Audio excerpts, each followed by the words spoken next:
Hey, it's your buddy Peace and Harmony with you here today, zooming in on further into detail on the covert narcissist and some of the personality traits, the control tactics, the mechanisms that they will utilize as a way to essentially keep irresponsible and unaccountable. And that is that of passive aggressiveness. Passive aggressiveness is a defense mechanism. It's a ploy. It's a tool. It's basically a strategy the covert narcissist will utilize to basically fend off those who they feel are in authority or those who they feel are quote unquote over them. And it's a way for them to rebel. It's a way for them to not comply. It's a way for them essentially to shrug off and get out of responsibilities for which they are supposed to be accountable for. So they will do this in a sort of a systematic and pattern, depending on the situation, be it, at an employment or within the family. However, the passive aggressiveness will take the form of essentially disobeying the requests of another for which they're responsible for, and just forgoing the responsibilities totally. That of procrastination, that of stubbornness, that of just not cooperating, that of just not complying. So it's a way to resist. It's a way for them to essentially wiggle out of responsibilities for which they are, supposed to be accountable for. So, at the workplace, a boss makes a request of someone to get something done and trust them with that responsibility. Yes, I'll get around to it, and then the covert narcissist comes back with all sorts of excuses, that are really, not showing that they really care about the responsibility at hand, really no apologies, no understanding that it really kind of messes things up, that I didn't get that done. So it's a way for them to kind of shriek out of responsibilities. Likewise, in the family setting, if you're married to someone like this or have a parent who is someone like this, the covert narcissist will use passive-aggressive techniques so that they don't have to get out of the responsibility of parenting, of doing housework, of participating in certain everyday requirements that might be, quote unquote, their responsibility. I mean, taking out the garbage, letting work pile up, work around the house that is supposed to be man's work, woman's work, whatever it is that has been agreed upon in the relationship. They just do not get to.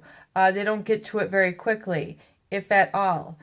Or they will leave work half done, or they'll injure themselves, constantly injuring themselves, cutting themselves, not really doing it with a lot of competence, or really care that the work gets done. In the terms of parenting, the passive aggressiveness can take the form of basically evading the entire role of parenting, fathering, or mothering, where they're not there to speak to the children. They're not there to guide the children.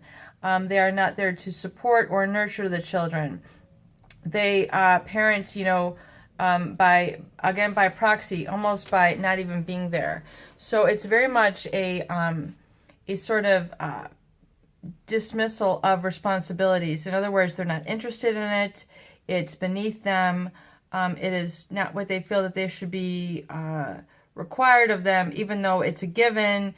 They do not feel they want to participate in that. And it's very hurtful because, if you're in a spousal relationship that's supposed to be 50-50, where responsibilities are shared or expected of others, and it's just like, yes, honey, I'll do this. Yes, baby, I'll do this. And then they just don't do it. Or they procrastinate, or they don't have the tools, or they don't have the time, or they got, half done, or, things that just aren't kept up with in the right pace. I mean, if people need help with, this work around the house, then they need to get help. But, the covert narcissist will definitely try to get out of these responsibilities.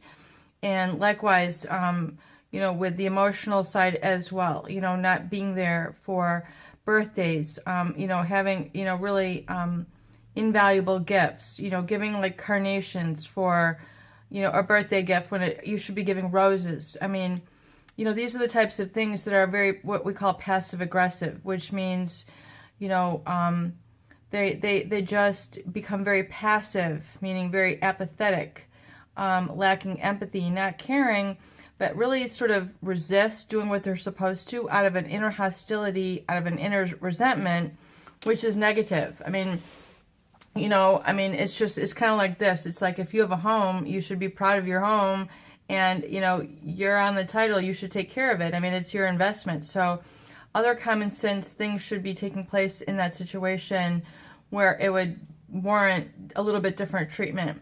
So be aware of that is a control and manipulation tactics.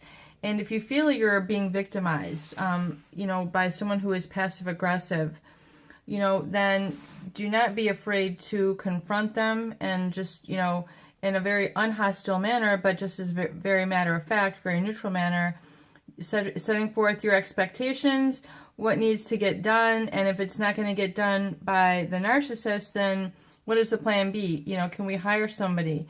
Is there someone else who can do it? So it's just not like left dangling and left wondering and like eating up time and energy, you know, with things not getting done as responsibly required. Peace and harmony with you here today. I hope these videos help, and please share for those people in need. Please do help those people in need, and please share and subscribe for more great tools, videos, discussions, and support.